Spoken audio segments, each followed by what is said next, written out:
on this episode of Clear the Air. Like someone with different lineage and different genetics are going to metabolize food differently. They're going to have a different microbiome, and we can't get down into the weeds on that. And so they say, all right, just seal all the teeth. That's something we can do across the board. Yeah, that's true. I'm not the healthiest person, but I do understand that I do need to get up in the morning and I go down and get on a treadmill for a little while and lift some weights so that I can be buff. I'm not buff, but that's because I was educated about dad strength. Yeah, I got dad strength. I don't know what that means, but we've done a lot of the school shopping. My boys are really excited about getting their school drip. I think is the word. Their drip. Yeah, your drip. The way you look. I'm going to use that word today. Yeah, they got their drip. They got to get the right drip to improve their Riz.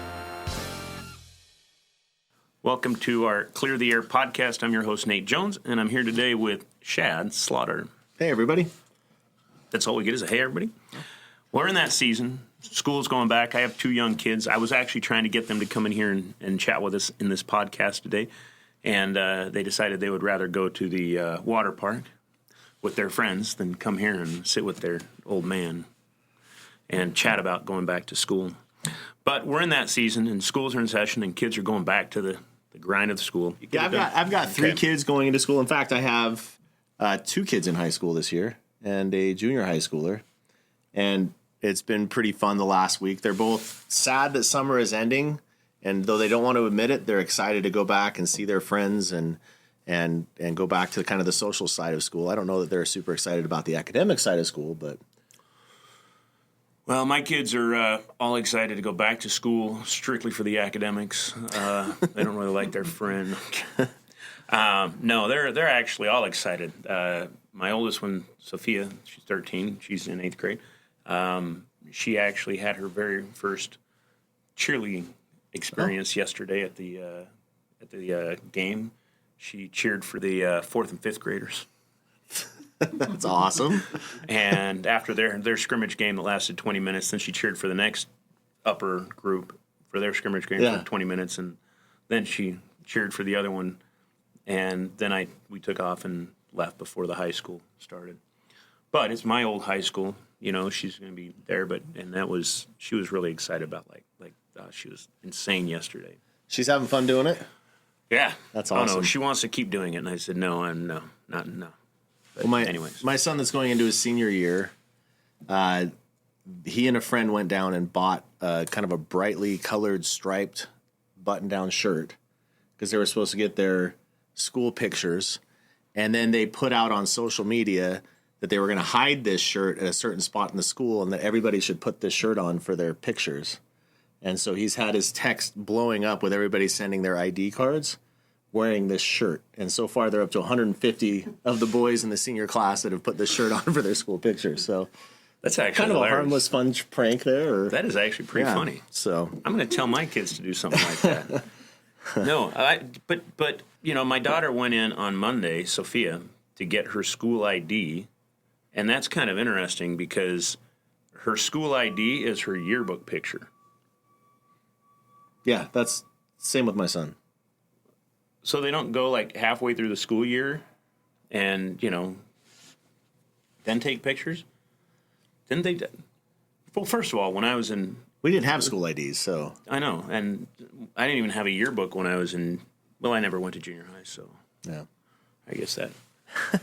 My daughter keeps throwing that in my face. Like, she's like, Dad, you don't know what it's like to go to junior high, so you can't relate. Yeah. So the kids are excited, they're nervous. What do you think the parents are feeling?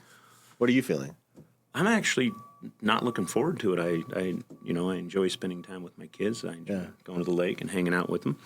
And, when they start going back to school, it puts a lot of restrictions on being able to travel and go do things. Cause, you got school, and then you got dance, and then you got piano lessons, and pretty soon your whole week is shot.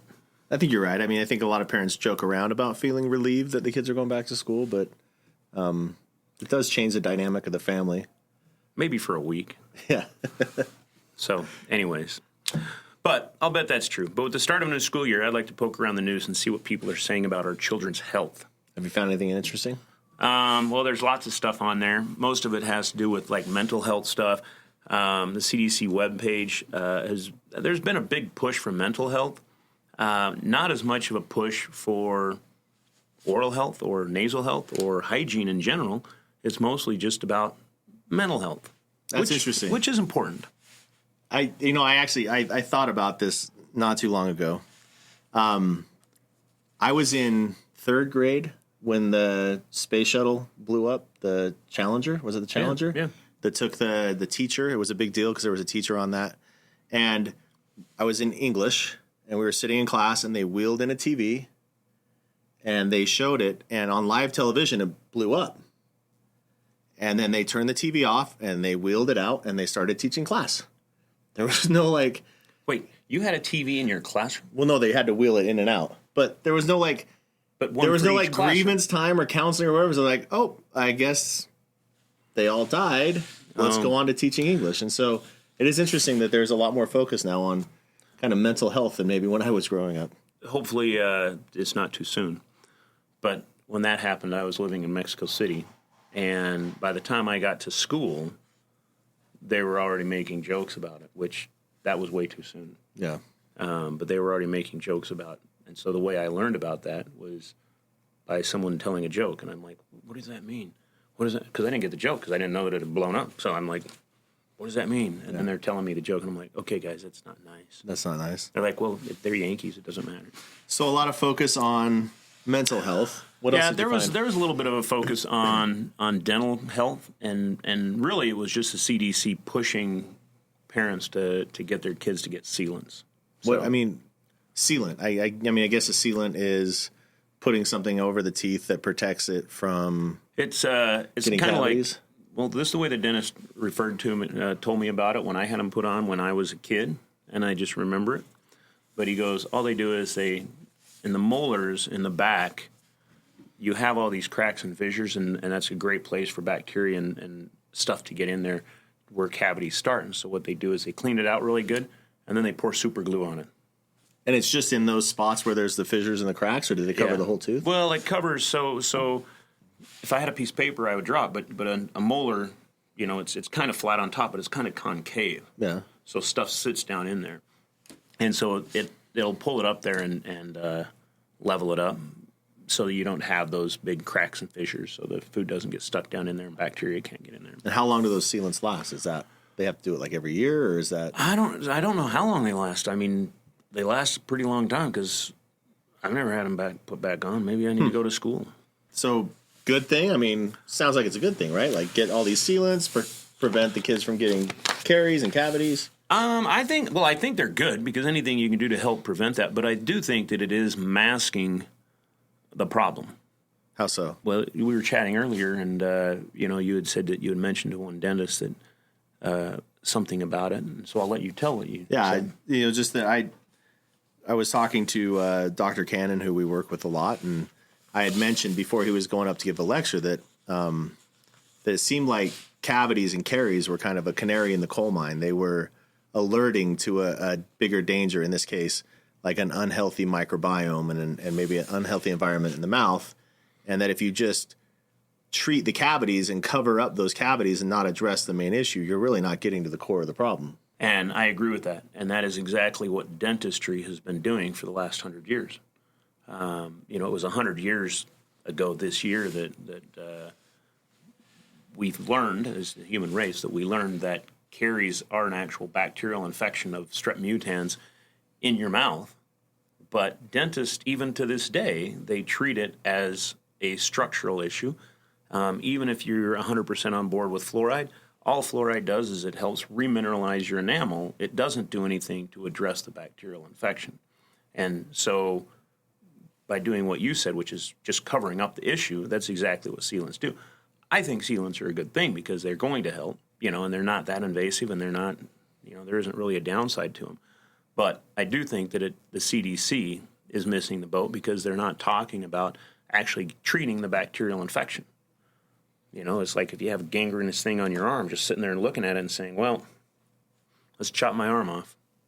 When you can just treat it. Right.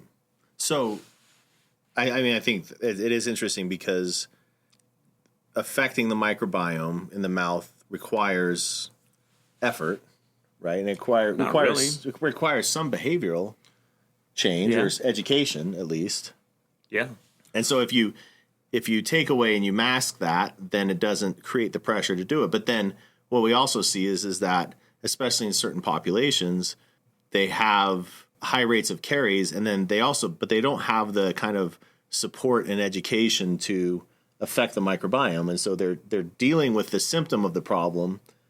And not only are they not fixing the problem, but that symptom of the problem is causing other issues. And so, the sealants allows for maybe those communities or those people that don't have access to or the education on that. But I see your point. Like, why are we not doing sealants and pushing for that education as well? Absolutely. I think they need to. I think the CDC and the Surgeon General. The Surgeon General is really supposedly America's doctor, so they're really the ones that head up the public health department. The CDC is more of going out and trying and finding ways to mitigate illnesses. So this actually covers both of them, but the Surgeon General should be out there talking about sealants. They should be out there talking about brushing your teeth. They should be out there talking about utilizing xylitol and other options, other things that they can do to change the microbiome in the mouth. Because there's plenty of studies showing that if you change the microbiome away from Strep mutans, acid-creating bacteria, you don't get tooth decay. So why don't they do that, do you think? Dude, if I knew the answer to that question, I'd be rich. You have to do some supposing. Suppose. Because I think that they are more concerned about pharmaceuticals than they are about hygiene. I mean, I wrote I had a paper published, I want to say 2 years ago, where I actually talked about how in public health circles, in healthcare circles, the word hygiene is a dirty word, ironically. We know that brushing your teeth, hygiene, that taking a shower, hygiene, that washing your hands, washing your nose are all some of the most effective ways to stop the spread of illness. Right. But yet, public health doesn't talk about it.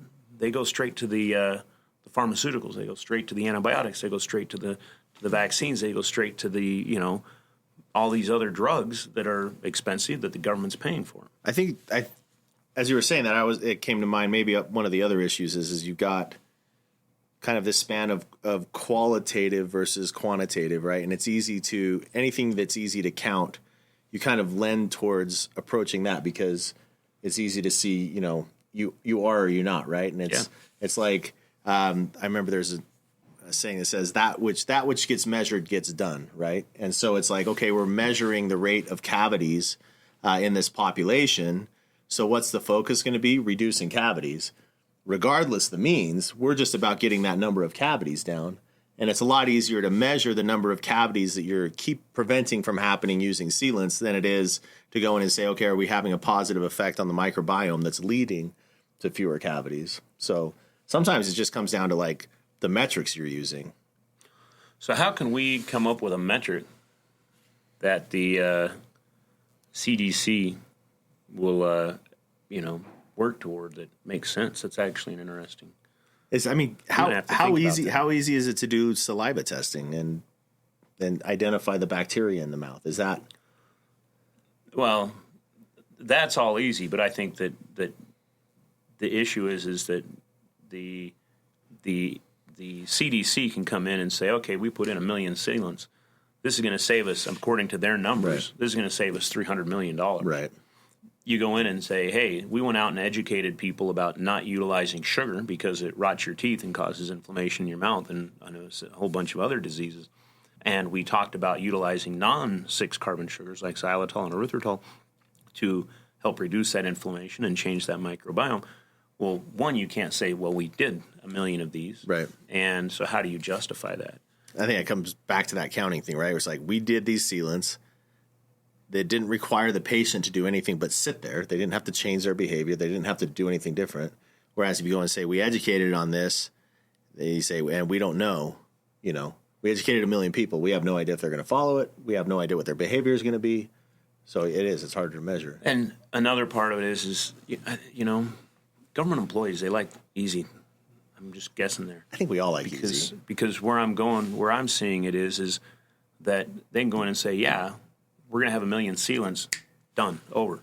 They got 1 million sealants, it's Check done. the box. Check the box. Whereas if they go out and do and educate people, you have to sit there and watch them and go back and highlight and I don't want to use the word re-educate, but remind them of those things they need to change their behavior and how it's going to save them money if they stay healthy and don't get sick over and over, because you've got to affect that behavioral change, and that behavioral change isn't something that happens in one day.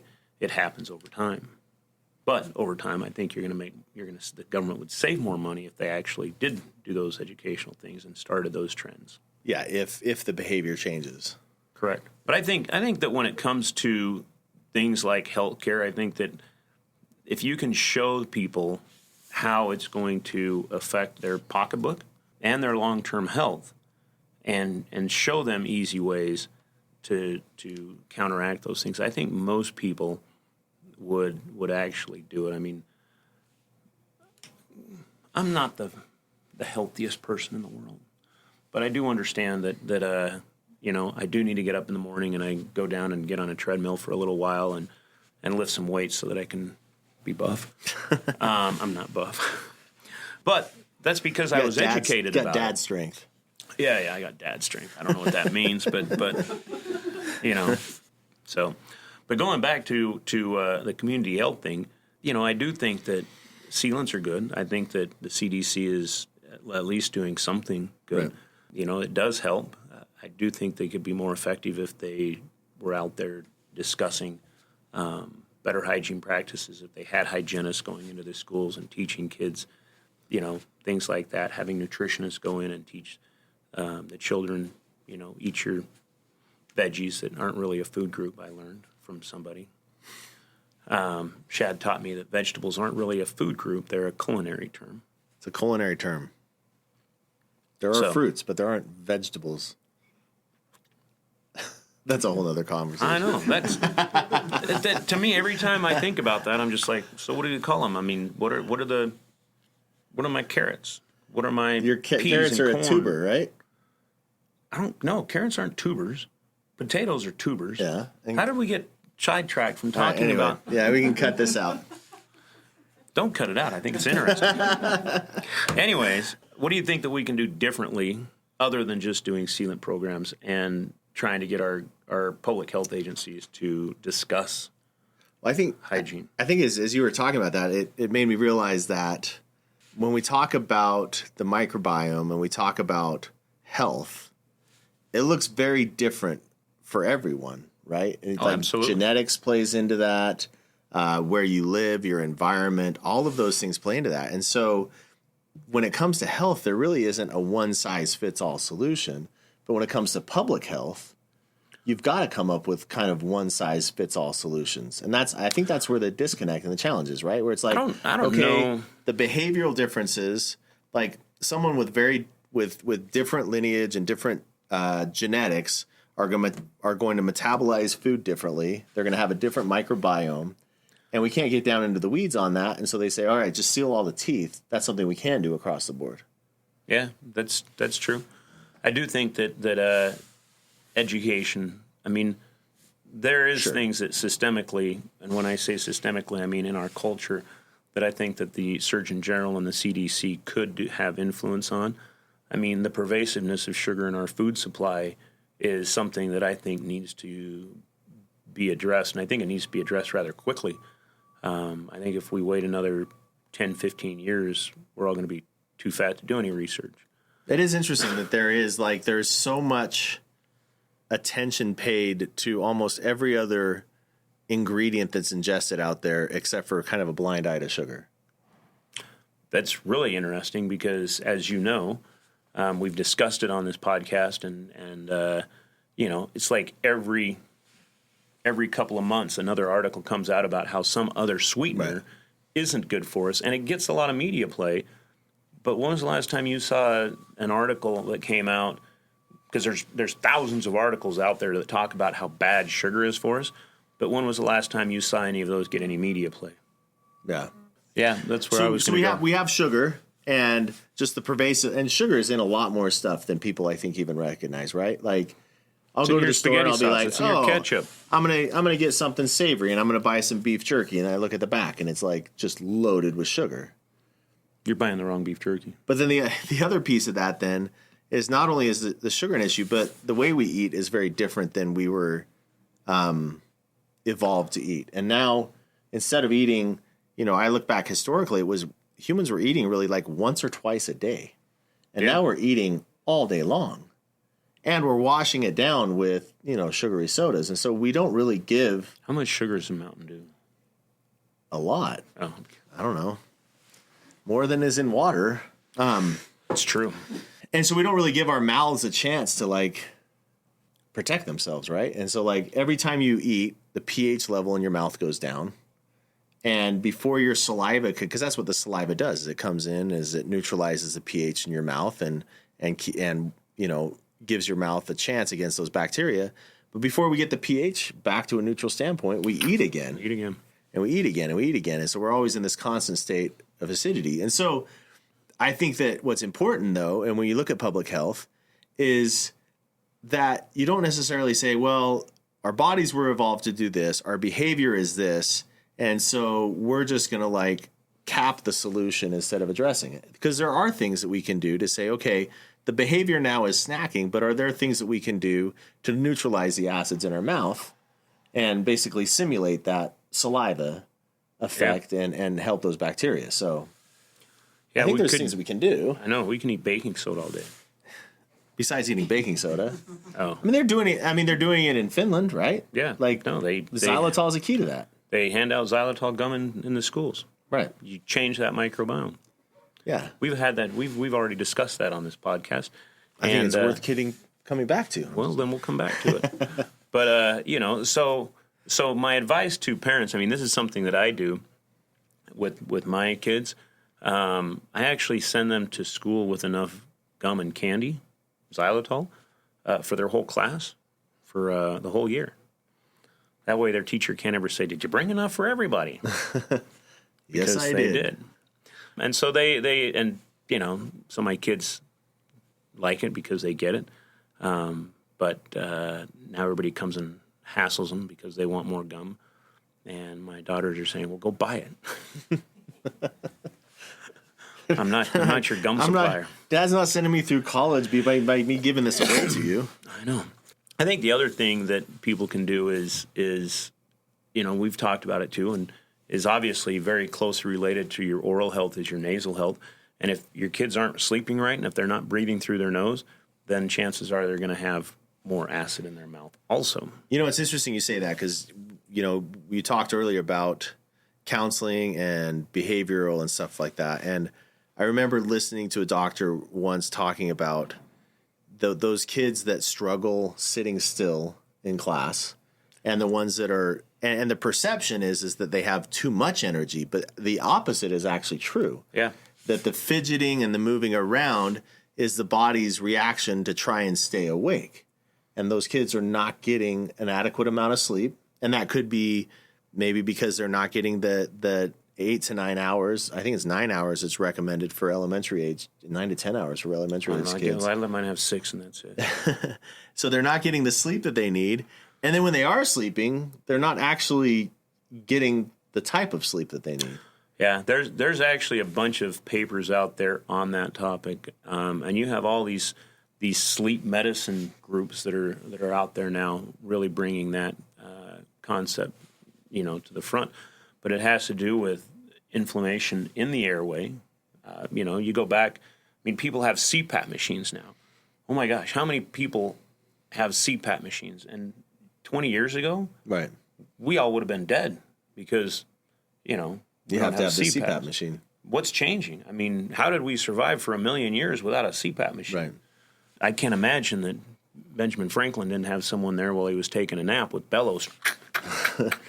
And you can, it's to the point where they wear them so tight that you have the lines that are grooved into the skin. But using a CPAP machine is exactly the same concept as using a sealant. You're masking what the problem really is, and what the problem really is a bad diet and not enough exercise. And you've really got to open up that airway. And the kids... So how is diet and exercise affecting the airway? because when you have more fat, it blocks your airway, and exercise, you're not as fat. And it also affects the way your posture when you're sleeping, because people that are larger, they sleep with their head bent back like that, which actually closes the airway. If you sleep with your head tilted down like that, then it helps open up your airway. I've also heard a strong connection between sugar and inflammation. Yes. And so that side of the diet, if you are eating a lot of sugars, then you're going to inflammation, and that inflammation will again seal up airways. So you're saying that me sucking on lemon drops at night when I go to sleep is not good? Terrible idea. I'm glad you don't do it. Yeah, I don't do it. I haven't had a lemon drop in. We should make some lemon drops, some 20 years. xylitol lemon drops. Well, we will as soon as we get our cough drops made. Those would be great.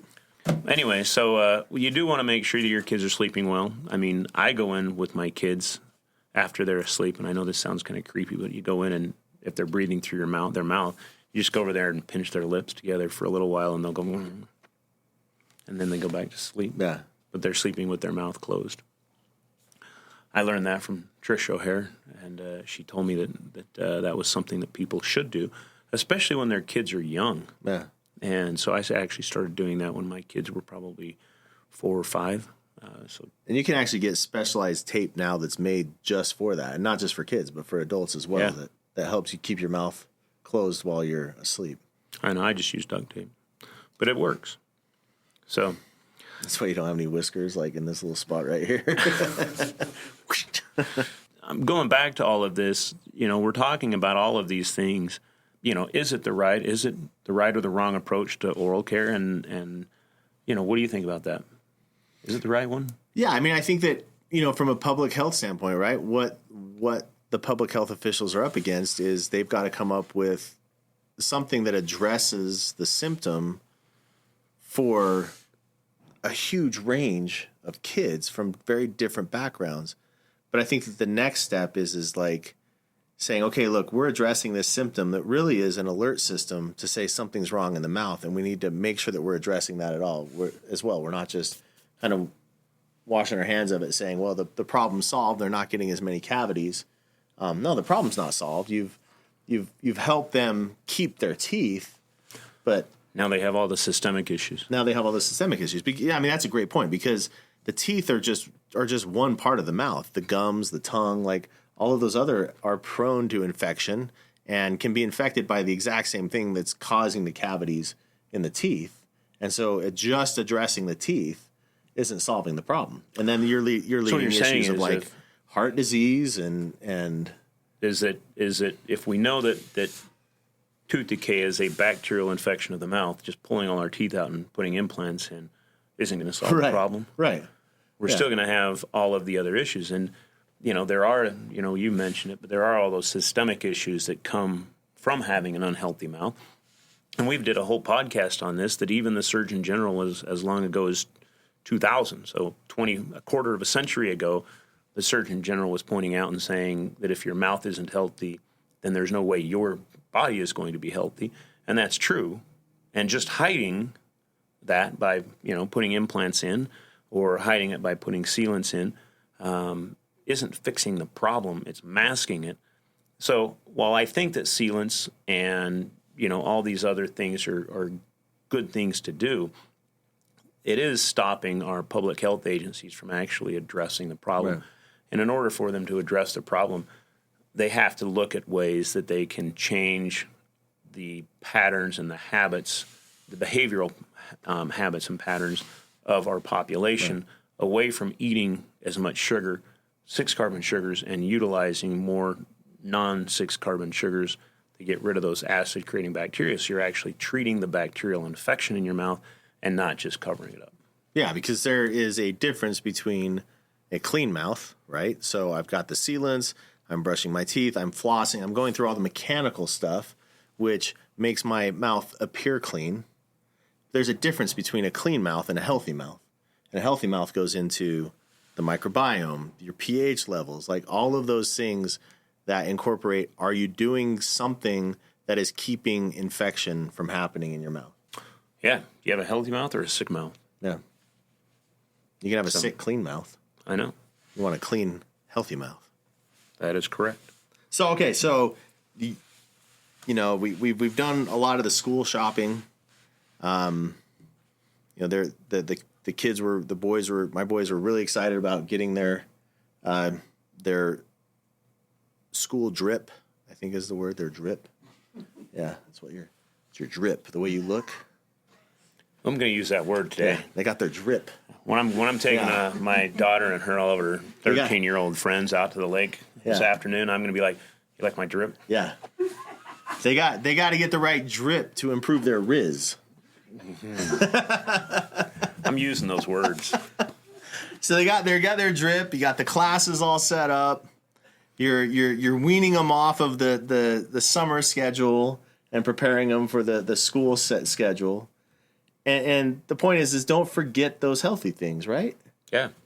One of the things that I think I've done a decent job, other than my daughter does drink soda because she picked that habit up for me, is I pay for both of them to have a school lunch, and neither one of them really go in and eat it.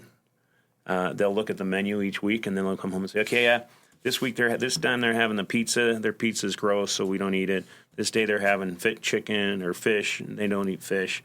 I don't know. I don't eat fish, and so my kids don't like it, which is funny because they've never eaten it, so they don't know that they don't like it. I'm just like, "Why did you eat fish?" And they said, "Dad, I don't like fish." And I said, "How do you know you don't like it? Try it." No. So I don't think my kids have ever actually eaten fish. But going back to that, they're actually conscious enough that they are trying not to eat as much junk at school. Part of it is they know that I will embarrass them when they come home and say, "Yeah, Dad, my teacher was giving me gobstoppers and candy in class." And then I call their teacher up and I say, "Why are you giving my kids crack cocaine in school?" I'm not. I'm giving them candy. I'm like, same thing. An addictive substance. Addictive substances. Anyways, I think that we do need to pay attention to our kids. I think public health should be paying attention to the nutrition of what our kids are eating. I know that they've attempted over and over to work on school lunches. I think that Nancy Reagan did something with school lunches back in the day, and we didn't like it because she wanted vegetables and we wanted pizza. Yeah. I don't know. Michelle Obama tried as well with the school lunches.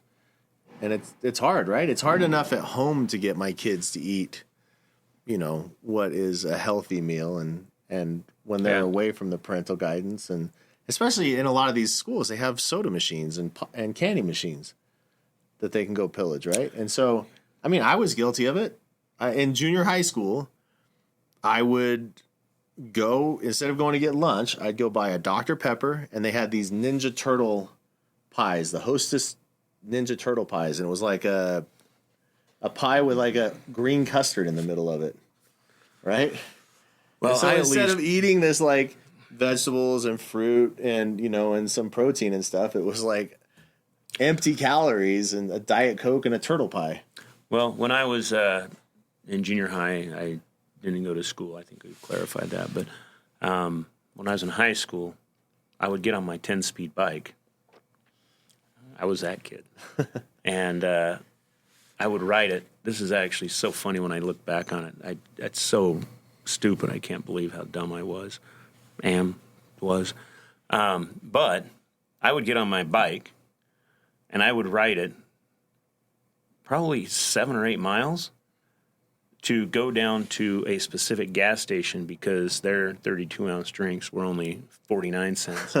And I could save from the 79 cents that they were at the gas station 2 blocks from the school. So to save a quarter, I rode all the way down. So you could have soda more often. Yeah. Yeah. No, and I think that's just it. Is that like the mindset of kids is not to make those healthy long-term decisions. And so it's the responsibility of parents to help educate them and also understand that they're not going to follow it lockstep, right? Yep. So, well, that is true. And that is why it's important that public health does what they can to help us as we're doing that and our kids are in school. Yeah. Which is why I'm glad that they do have a sealant program, going back and bringing that both full circle. I'm glad that they have programs like that for schools because there are a lot of people that don't have access to that.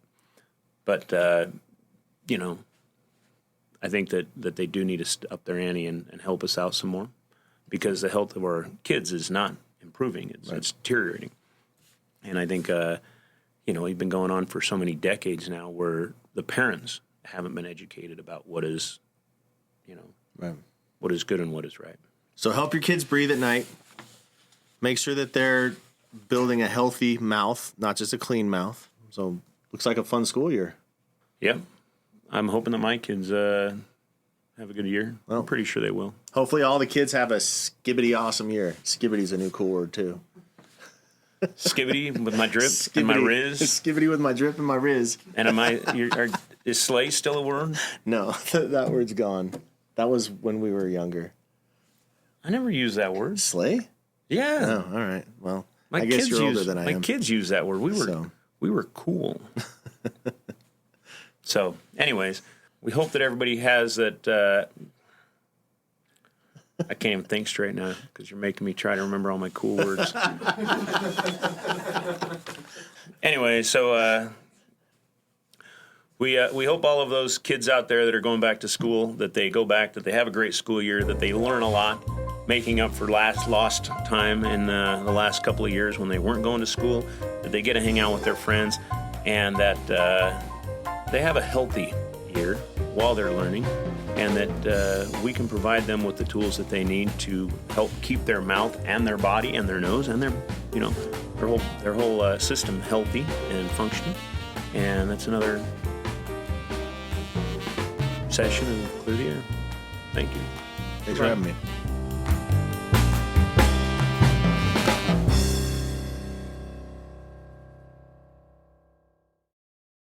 This episode was hosted by Nathan Jones, co-hosted by Shad Slaughter, produced by David Monk, associate producer Matthew Davis. Video and audio were edited by Caleb Scoresby, research by Saber Bills, graphics by Joseph Thornton, music by Augusto Diniz. If you enjoyed this episode of Clear the Air, be sure to follow, like, and subscribe so you don't miss out on the latest episode. Have a favorite episode? Share it with a friend or on social media. New episodes of Clear the Air are published weekly on YouTube, Spotify, Apple Podcasts, or wherever you listen to your podcasts. Thanks for listening. We'll catch you next time. So, Speaking of Dr. Cannon. I know. Speaking of Dr. Cannon, and his ears are burning, he starts calling me. Oh, man, I had a thought on that. What? Are you going to go into your beer voice? Yeah. Shan, let's go grab a beer. Don't put that. Dr. Cannon will watch it, and he'll be on to me. That was my Dr. Cannon voice. Hey, Shan. Hey, Shan. Hey. Hey, he doesn't drink. He'll have a Coke. I'll have a beer. Get him an O'Doul's. He'll have an O'Doul's. I'm an old duels. Shan, this is really a good beer. Man, that did derail me. I had like this thought right at the end, and then... Yeah. Oh, talking about sugar. I'll put this down here so you can see who's Yeah, calling. good idea. Oh, he's calling me now.